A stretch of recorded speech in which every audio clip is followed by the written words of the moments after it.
Mais il faut compter avec nous parce que nous avons la force de Dieu avec nous. Dieu nous a donné l'autorité, mais nous devons exercer cette autorité.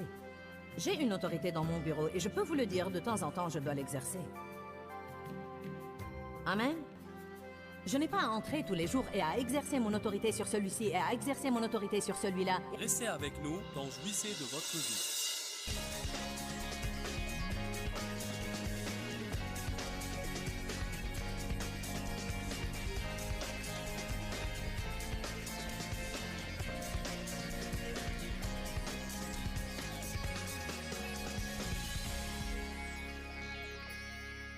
Bienvenue à la vie dans la parole. Je crois qu'aujourd'hui, vous allez apprendre des choses qui vont vraiment changer quelque chose dans votre vie et vous aider à jouir de votre vie de tous les jours.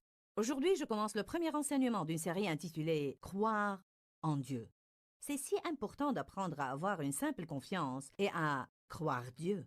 La Bible dit dans Jean chapitre 11, « Si seulement tu croyais, tu verrais la gloire de Dieu ». Et dans Hébreux chapitre 4, la Bible nous enseigne que c'est par la foi que nous entrons dans le repos de Dieu. Je veux que vous ouvriez votre cœur et que vous laissiez la parole de Dieu vous toucher pour que vous puissiez jouir de votre vie plus que jamais et être de meilleurs témoins pour le royaume de Dieu.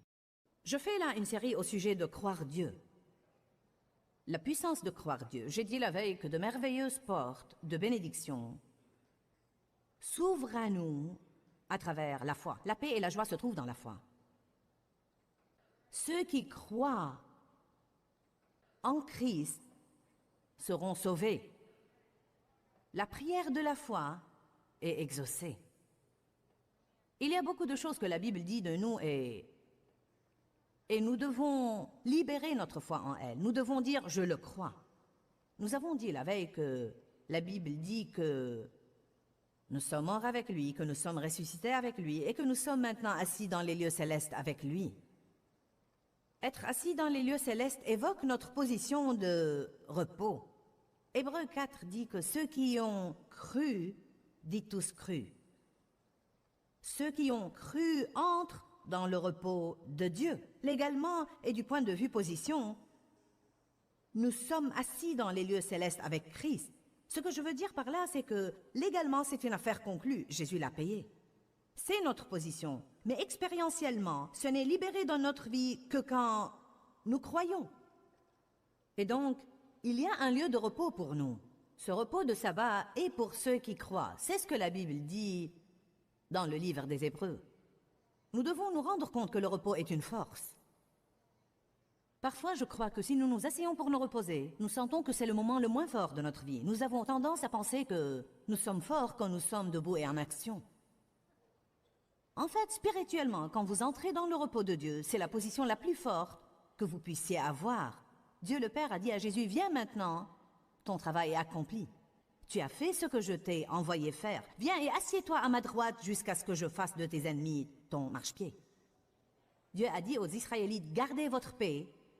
Restez calmes et je combattrai pour vous. » Romains 16, 20 dit « Et le Dieu de paix écrasera bientôt Satan sous vos pieds. » Si j'ai un problème au sujet duquel je veux que Dieu fasse quelque chose, je ne vais pas réussir à faire intervenir Dieu en étant bouleversé.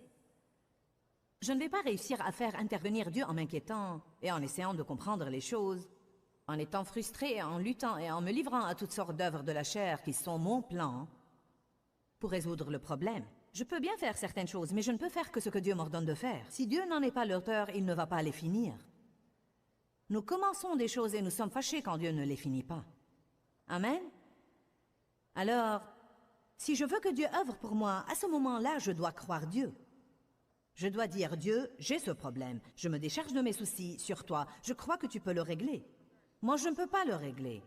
Mais je crois que tout est possible à celui qui croit. Alors, je vais continuer à croire que tu peux faire ce que je ne peux pas faire. Je vais continuer à croire que tu peux prendre ma situation et la faire concourir au bien, bien qu'elle ait l'air absolument horrible en ce moment. Je crois que tu es un bon Dieu et que tu peux prendre n'importe quelle situation misérable et la faire concourir à mon bien. Je crois que le mal que Satan m'a dit de me faire, tu le changes pour mon bien. Je vais m'agripper à ça et je vais continuer à le croire. Je vais garder ma paix et rester dans le repos. En ce moment, quoiqu'il ne semble pas que quelque chose se passe, je crois que tu y œuvres. En ce moment, je crois que tu œuvres. Je crois que tu œuvres en moi. Je crois que tu me changes. Je crois que tu changes ma famille. Je crois que tu changes mes finances. Je crois que tu changes mon patron. Et je verrai le résultat de ma foi en toi. Dans l'économie de Dieu, vous devez croire avant de voir. Vous devez vous le rappeler, dans l'économie de Dieu, et j'entends par économie la façon dont Dieu fait les choses. D'abord, vous croyez, ensuite vous voyez.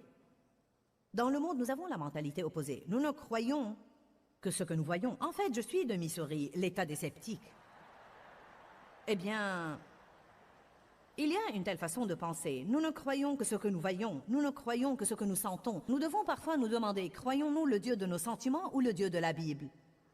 Nous marchons par la foi et non par la vue. La Bible dit que nous avons une autorité en tant que croyants. Une autorité. Le diable ne peut pas nous bousculer. Nous pouvons lui résister. Nous pouvons le réprimer. Nous pouvons le lier. Nous devons réaliser que ce n'est pas une chose automatique. Ce n'est pas parce que la Bible dit que j'ai quelque chose qu'elle devient mienne automatiquement. C'est une possibilité si je joue mon rôle. Dieu a joué son rôle et je peux voir cette chose se passer dans ma vie si je joue le rôle que Dieu me donne à jouer. Il nous donne quelque chose à faire, mais il nous donne également la grâce pour le faire. Nous n'avons vraiment pas le mérite de quoi que ce soit. Même les bonnes choses que nous faisons, nous les faisons par la force de Dieu. Nous devons boucler la boucle et revenir au point de départ et lui donner le mérite. Je veux que nous lisions plusieurs écritures. Nous avons besoin d'un rappel ce matin. C'est bien plus qu'un rappel. Nous allons étudier d'autres aspects de la chose ce soir. Ça va vraiment être un puissant rappel du Saint-Esprit que vous avez une autorité en tant que croyant. Vous n'êtes pas des mauviettes, vous êtes des personnes avec lesquelles il faut compter, car celui qui est en vous est plus grand que celui qui est dans le monde. La Bible dit que nous sommes plus que vainqueurs par le Christ qui nous aime. Si Dieu est pour moi, qui peut être contre moi? Si Dieu est pour moi, de qui aurais-je peur? Ce sont les choses que nous ne devons jamais perdre de vue, car le diable nous déteste tous les jours. Tous les jours, il a un plan pour votre destruction et pour ma destruction. Tous les jours, incessamment, implacablement, Satan nous fait la guerre. Il assaille notre esprit, il assaille nos émotions, il assaille nos relations. Surtout, je pense, l'ennemi assaille les relations parce qu'il est absolument pétrifié par l'unité. Un peut mettre 1000 en fuite, mais deux, 10 000. Il dit là que rien qu'en ajoutant une personne, ma force s'accroît 10 fois. Qu'arrive-t-il si on peut sauvegarder l'unité de l'Église? Si on peut sauvegarder l'unité de la famille? Allez maintenant. Toute notre famille est impliquée dans ce ministère. Pensez-vous que nous n'œuvrons pas à maintenir la paix? Pensez-vous que nous n'œuvrons pas à éviter les conflits? Bien sûr que nous faisons cela. Pourquoi? Parce que Satan nous déteste. Il déteste ce que nous faisons. Nous avons un ennemi. Nous sommes en guerre. Mais il faut compter avec nous, parce que nous avons la force de Dieu avec nous. Dieu nous a donné l'autorité, mais nous devons exercer cette autorité. J'ai une autorité dans mon bureau, et je peux vous le dire, de temps en temps, je dois l'exercer. Amen. Je n'ai pas à entrer tous les jours et à exercer mon autorité sur celui-ci, et à exercer mon autorité sur celui-là, et à exercer mon autorité sur ceci et cela. Il y a des moments où j'exerce cette autorité. Par conséquent, ils savent que je le ferai si besoin est. Si le diable comprend que vous allez exercer votre autorité sur lui si besoin est, peut-être qu'il ira importuner quelqu'un d'autre. Amen. Ça va, vous qui êtes derrière moi? J'ai promis de vous parler, alors voyez, je m'en souviens. J'apprécie que vous soyez assis derrière moi. Nous allons croire que l'onction va juste vous atteindre. Donc, rappelez-vous que nous devons rester dans le repos. Le repos est une position de force. Nous n'aurons pas une autorité sur le diable d'une position de frustration. Je n'aurai pas l'autorité sur le diable d'une position d'inquiétude et de trouble. Je crois que nous devons garder notre paix et rester au repos. Si nous le faisons, le Dieu de paix écrasera Satan sous nos pieds. Si nous restons assis en Christ, en gardant notre position, sachant qui nous sommes, à ce moment-là, Dieu dit qu'il fera de nos ennemis notre marchepied. Matthieu 10, verset 1. Je vais vous lire plusieurs écritures où la Bible parle de notre autorité. Nous avons des gens de tous les milieux qui viennent à nos réunions. Peut-être qu'il y a des gens ici ce matin qui n'ont jamais entendu qu'ils ont une autorité sur le diable. Je suis allée à l'église pendant des années avant que quelqu'un me le dise. Par conséquent, je laissais le diable me marcher sur les pieds et pour ce que le diable faisait, je blâmais Dieu. Amen. Matthieu 10:1. Et Jésus appela ses 12 disciples et leur donna le pouvoir et l'autorité sur les esprits impurs, l'autorité de les chasser et de guérir toutes sortes de maladies et toutes sortes de faiblesses et d'infirmités. Dites tous, j'ai le pouvoir et l'autorité. Et je peux chasser les démons. Allez à Marc 16.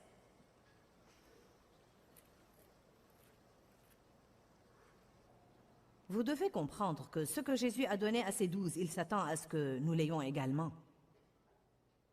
Ils n'étaient pas les seuls à être investis de quelque chose, ils étaient le premier groupe représentatif initial. Marc chapitre 16, verset 17. Marc 16, 17. Ces signes accompagneront ceux qui, quoi? Croient. En mon nom, ils chasseront les démons. Ils parleront de nouvelles langues. Ils saisiront des serpents et même s'ils boivent quelque chose de mortel, il ne leur fera point de mal. Cela ne veut pas dire que vous devez aller jouer avec les serpents. Il parle des forces diaboliques, comme quoi vous aurez l'autorité sur les forces diaboliques. S'ils boivent quelque chose de mortel, il ne leur fera point de mal. Ils imposeront les mains aux malades et ils seront guéris. Alors le Seigneur Jésus, après leur avoir parlé, fut enlevé au ciel et il s'assit à la droite de Dieu. N'est-ce pas intéressant qu'une des dernières choses qu'il leur a dit avant d'être enlevé au ciel était à propos de leur autorité sur le diable? Allez, c'est merveilleux. Verset 20. Et ils s'en allèrent prêcher partout pendant que le Seigneur travaillait avec eux et confirmait la parole par les signes et les miracles qui les accompagnaient de près. Je vais vous dire une chose uniquement à titre informatif. Je ne pense pas que nous ayons jamais eu une conférence où il n'y a pas eu de guérison physique. Nous n'avons jamais eu une conférence où les gens n'ont pas été délivrés et libérés. Nous devons voir la force de Dieu qui œuvre en nous et parmi nous et dans notre vie. Nous devons écouter des témoignages sur cette force. Des témoignages. J'ai reçu ceci cette semaine. Sonia a écrit que la dernière fois qu'elle était à Phoenix, elle est allée à la conférence. Elle avait une tumeur dans son utérus. Elle devait se faire opérer en rentrant de la conférence. Sonia nous raconte que le gynécologue était choqué de constater qu'il n'y avait rien à l'échographie. Dieu a œuvré à travers moi pour la guérir. Eh bien, ça ne me rend guère meilleure que d'autres. Cela veut simplement dire que je suis une croyante qui croit. Nous avons une église pleine de croyants incroyants. Nous nous faisons appeler croyants. Mais en quoi croyons-nous? Vous savez, je crois que j'ai une autorité sur les démons. Je crois que quand je lis l'homme fort, il est lié et je peux aller piller son royaume. Je crois que quand je prêche la parole de Dieu, je le crois en ce moment, que les mots que je prononce sont comme des pilules de force. Ils ont littéralement une force inhérente à eux pour changer votre vie. C'est à cet effet que je prie avant de venir aux réunions. Je crois que quand je prêche, les malades guérissent. Je crois que quand je prêche, l'onction détruit le joug de la servitude et le brise de la vie des gens. Vous allez recevoir ce que vous croyez. Qu'il te soit fait selon ta foi. Je peux venir et croire, je vais donner un bon message. Eh bien, cela est bon, mais je peux croire à beaucoup plus. Encore une fois, la Bible dit qu'il te soit fait selon ta foi. Voilà pourquoi je vous encourage quand vous venez. Ne venez pas simplement pour l'enseignement. Croyez, je vais aller là-bas, Dieu, et je vais apprendre la parole, mais comme je m'assieds dans cette onction collective, je m'attends à ce que les esclavages se brisent de ma vie. Vous devez ouvrir la bouche, vous devez prier, et vous devez dire à Dieu ce que vous attendez. Amen. Vous devez lier le diable et vous devez le réprimer. Vous devez dire, je te lie, tu ne vas pas me voler. Je te réprime, tu ne vas rien m'enlever. Je lie l'homme fort pour que je puisse piller ton royaume aujourd'hui, diable. Ce qui est à moi va être à moi. Je vais aller à cette conférence et je vais en sortir guéri. Je vais m'imprégner de cette onction et de cette force guérissante. Vous allez recevoir selon votre foi. Vous croyez à un peu et vous recevez un peu. N'allez pas rester à ne rien faire et croire à un peu, puis jalouser ceux qui croient à beaucoup et le reçoivent.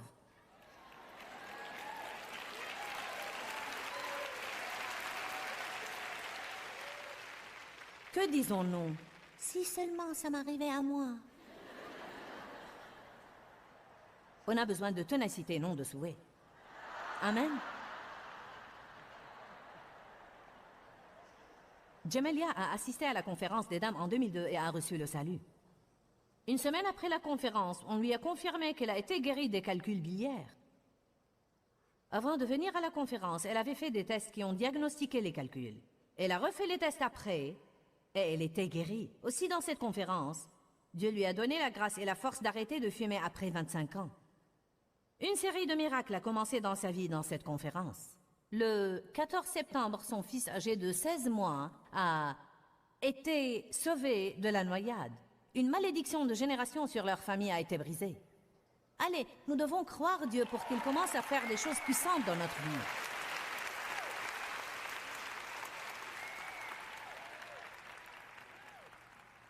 Ces signes accompagneront ceux qui croient. Je ne pense pas que ces signes accompagneront ceux qui croient en Jésus. Je pense que ces signes accompagneront ceux qui croient que ces signes les accompagneront. Parfois, nous faisons fausse route. Je suis un croyant. Pourquoi ces signes ne m'accompagneraient-ils pas? Peut-être que vous ne croyez pas que les signes vous accompagneront. Peut-être que vous croyez qu'ils accompagneront Benny Hinn, Kenneth Copeland, Joyce Meyer ou Billy Graham, mais vous ne croyez pas qu'ils vous accompagneront. Vous êtes des croyants. Vous avez en vous le même Jésus qu'ont tous les autres. Vous avez le même Saint-Esprit qu'ont tous les autres.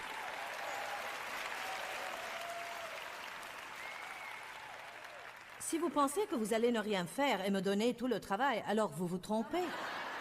Amen. Je suis grand-mère. Ah oui, petits-enfants, je ne veux pas faire tout le travail toute seule. Nous sommes censés former les croyants afin qu'ils aillent faire le travail du ministère. Je veux vous appeler et vous dire, venez chasser ce diable. Je suis fatiguée aujourd'hui. Ouh, alléluia.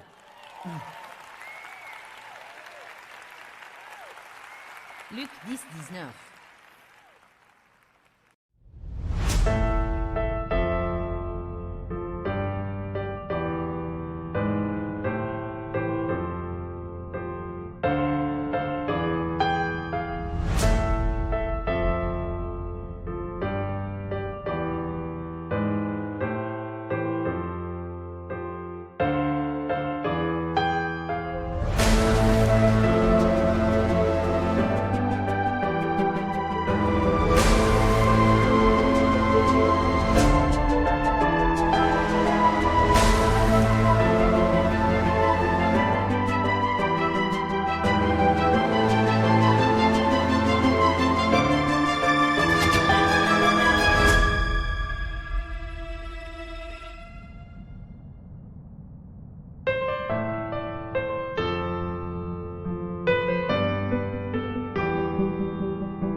J'ai l'impression que nous devons nous secouer à nouveau et savoir qui nous sommes. Et nous rendre compte de la force qui est en nous et non pas traîner et dire « Oh, c'est le diable !»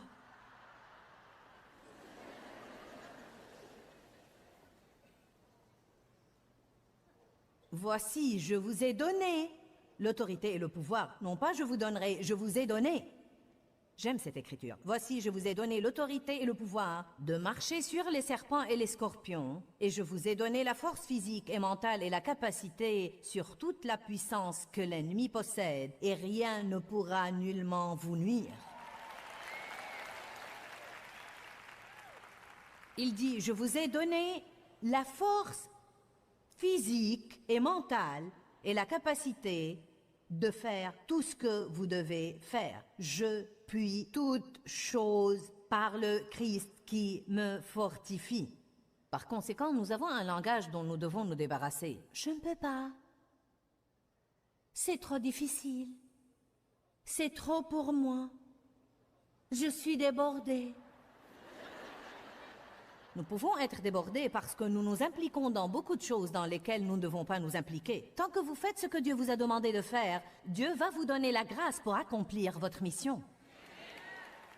Je suis appelée à enseigner l'Évangile. Donc, si je me concentre sur ça, Dieu va me donner la force de faire ce que je dois faire. Afin de faire ce qu'il m'a appelé à faire, peut-être que je dois dire non à un tas de trucs que les gens veulent que je fasse et qui n'ont rien à faire avec ce que Dieu m'a appelé à faire. Maintenant, quelqu'un doit retirer un message de ça. M'avez-vous entendu? Je ferais mieux de le dire à nouveau. Nous avons tous une mission de Dieu. Tous. Non seulement moi, nous tous. Tous ceux qui nous regardent à la télé, tous, nous avons tous une mission de Dieu.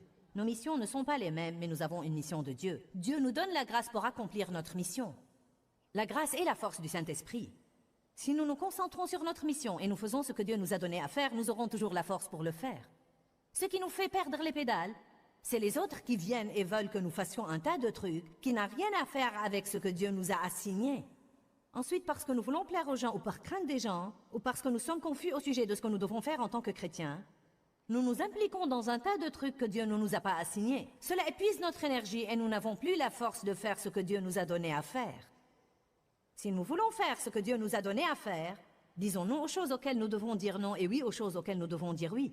Nous pouvons tout faire par le Christ qui nous fortifie, mais ce doit être tout ce que Dieu nous a donné à faire. Amen.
Voici veut dire regardez et voyez. Je vous ai donné l'autorité. Pasteur Shannon, vous avez la force et l'autorité sur le diable. Vous pouvez chasser des démons, imposer les mains aux malades et ils guériront. Amen. Vous avez l'autorité en tant que croyante. Nous devons nous secouer à nouveau. Un des moyens de le faire est notre façon de parler. Je vous encourage à dire tous les jours, j'ai l'autorité sur le diable au nom de Jésus.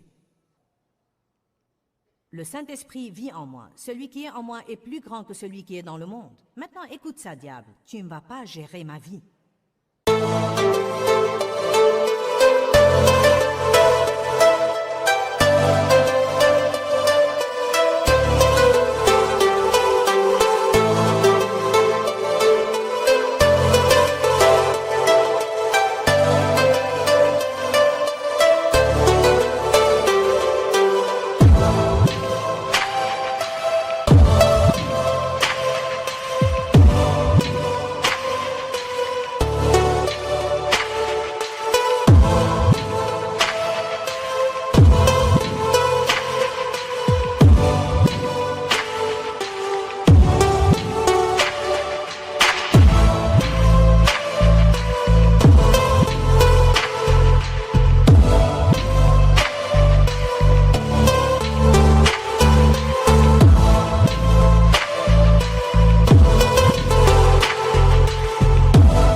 Tu ne vas pas me rendre fou, tu ne vas pas faire de moi une loque émotionnelle.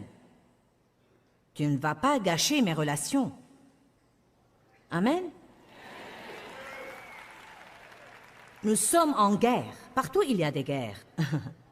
Des guerres sur la terre, des guerres dans l'esprit, des guerres dans les pensées, des guerres dans nos émotions. 2 Corinthiens 10. Nous sommes des soldats dans l'armée de Dieu. La Bible dit qu'il n'est pas de soldats qui s'embarrassent des affaires de la vie civile. Faisons attention dans quoi nous nous impliquons. Gardons notre objectif et concentrons-nous sur les choses auxquelles Dieu nous a appelés. Même en essayant d'aider les autres, pour être franche, parfois le diable va exploiter votre cœur compatissant et il va mettre devant vous des gens qui épuisent votre temps. Mais le résultat final est qu'après 3 ou 4 ans à essayer de les aider, ils ne sont toujours pas aidés. La vérité, c'est qu'ils ne veulent pas être aidés. Le diable se sert d'eux pour vous détruire. Amen. J'ai décidé dans ma vie, juste ces 2 dernières années, je suis appelée à aider les gens et je veux aider les gens. Mais après une période de temps, si j'essaye de vous aider et que vous n'êtes pas encore aidé, alors vous savez quoi? Je passe à quelqu'un d'autre qui veut être aidé.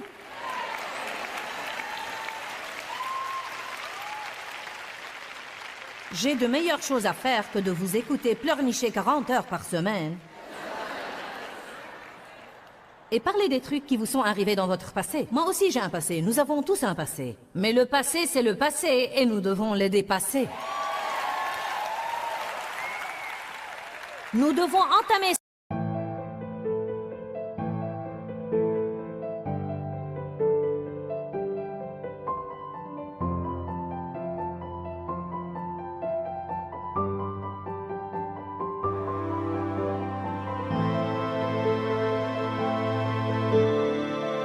ce que Dieu a pour l'avenir.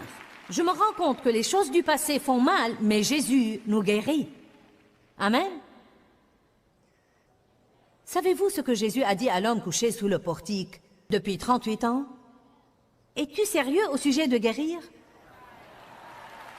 C'est ce qu'il a dit. Es-tu sérieux au sujet de guérir? Depuis combien de temps es-tu là? 38 ans. Puis l'homme lui raconte sa triste histoire. Je n'ai personne pour me plonger dans la piscine. Jean 5, je n'ai personne pour me plonger dans la piscine. Chaque fois que j'essaie d'y plonger, quelqu'un d'autre descend avant moi, Jésus. N'est-ce pas l'histoire classique? Je n'ai personne pour le faire à ma place et chaque fois que j'essaye, quelqu'un d'autre me devance. Il était couché là-bas pendant 38 ans avec la même histoire. S'il avait eu la moindre jugeote au cours de ces 38 ans, il aurait sûrement pu se tortiller jusqu'au bord de la piscine. J'espère que vous avez aimé l'enseignement. Rappelez-vous que nous ne pouvons pas agir comme le diable, puis nous attendre à avoir l'autorité sur lui. Commencez à libérer votre foi par les paroles de votre bouche. Vos paroles sont puissantes. Laissez le diable savoir que vous savez qui vous êtes en Christ et que vous avez l'intention de marcher dans la victoire que Jésus est mort pour vous donner. Quand, Seigneur, quand? Dans ce livret, Joyce Meyer vous apprend à faire confiance au temps de Dieu. Pour obtenir ce livret gratuitement, écrivez-nous à Joyce Meyer, boîte postale 40095-6300, Larnaca, Chypre. Ou bien visitez notre site web www.joycemeyerme.org/fr.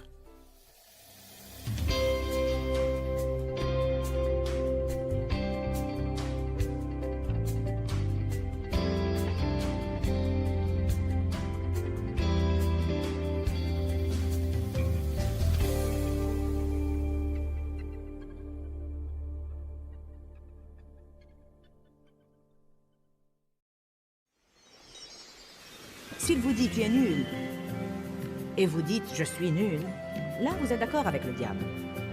Si le diable dit tu es nul et vous dites je suis la justice de Dieu en Christ, là vous êtes d'accord avec Dieu. Vous avez exercé l'autorité sur cette pensée. Vous l'avez renversée. Exercer l'autorité sur cette pensée erronée équivaut à l'exercer sur le diable. Restez avec nous dans Jouissez de votre vie.